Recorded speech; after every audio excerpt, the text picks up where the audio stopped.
तब्बल दशकभरानंतर उत्तर प्रदेशात मायावतींनी शक्ती प्रदर्शन केलं। यावेळी भाजप सरकारसह योगी आदित्यनाथांचं कौतुक करत त्यांनी अखिलेश यादव आणि सपावर टीका केली। पाहूया।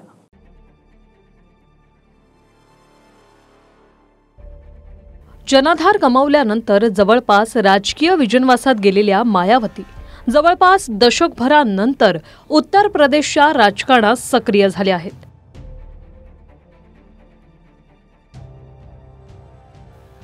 काशीराम यांच्या पुण्यतिथीनिमित्त तब्बल 9 वर्षांनंतर मायावतींनी लखनौमध्ये शक्ती प्रदर्शन केलं।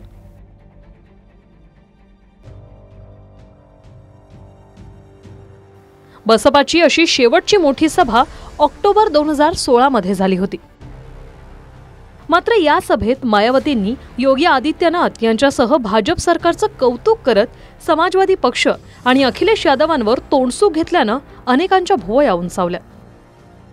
वर्तमान भाजपा की सरकार ने इस मामले को दिखवाया पूरा, और उसके बाद उन्होंने हमें कमिट किया, प्रॉमिस किया कि हम जो भी पैसा टिकटों को आया है हम दूसरे मत पे नहीं लगाएंगे बल्कि इन स्थलों के रखरखाव पर लगाएंगे। उन्होंने ये लगाया, इसलिए हमारी पार्टी उनकी आभारी है। लेकिन वही दूसरी तरफ समाजवादी पार्टी की जब यूपी में सरकार थी और ये स्थल बन चुके थे तो उन्होंने इनके रखरखाव पर कोई पैसा खर्च नहीं किया, टिकटों का पैसा दबा कर रख लिया। लेकिन जब अब वो सत्ता से बाहर है समाजवादी पार्टी, तो अभी 2-3 दिन पहले वो मीडिया में खबर छपवा रहे थे कि हम मान्यवर श्री काशीराम जी के सम्मान में संगोष्ठी करेंगे। दरम्यान यावर मायावतींची बसपा आणि भाजपातून एकच असल्याची टीका अखिलेश यादवांनी केली।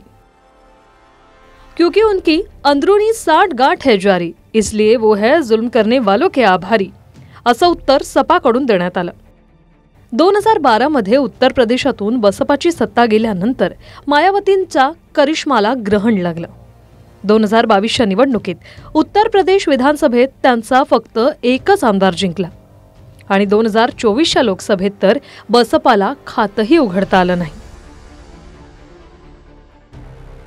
पायाखालून निसटलेल्या त्याच राजकीय जनाधाराला मायावती पुन्हा साथ घालताना दिसल्या। 5 राज्यातून हजारो लोक मायावतींच्या सभेत पोहोचले होते। भाषणात मायावतींनी त्यांचा पुतण्या आकाश आनंदला अप्रत्यक्षपणे लॉन्च केल्याची चर्चा आहे। त्यांचा उत्तराधिकारी पुतण्याच असणार असेही संकेत मिळाले। याआधीपर्यंत मायावतींच्या स्टेजवर इतर कोणतेही नेते नसायचे, मात्र यावेळी स्वतःच्या पुतण्यासह विविध जाती धर्मातले नेत्यांना मंचावर स्थान होतं। दरम्यान गेल्या काही निवडणुकीत शांत असणाऱ्या मायावती आता सक्रिय झाल्यानं उत्तर प्रदेशच्या राजकारणात काय बदल होतात हे पाहणं महत्त्वाचं असेल। Bureau report, TV9 Marathi.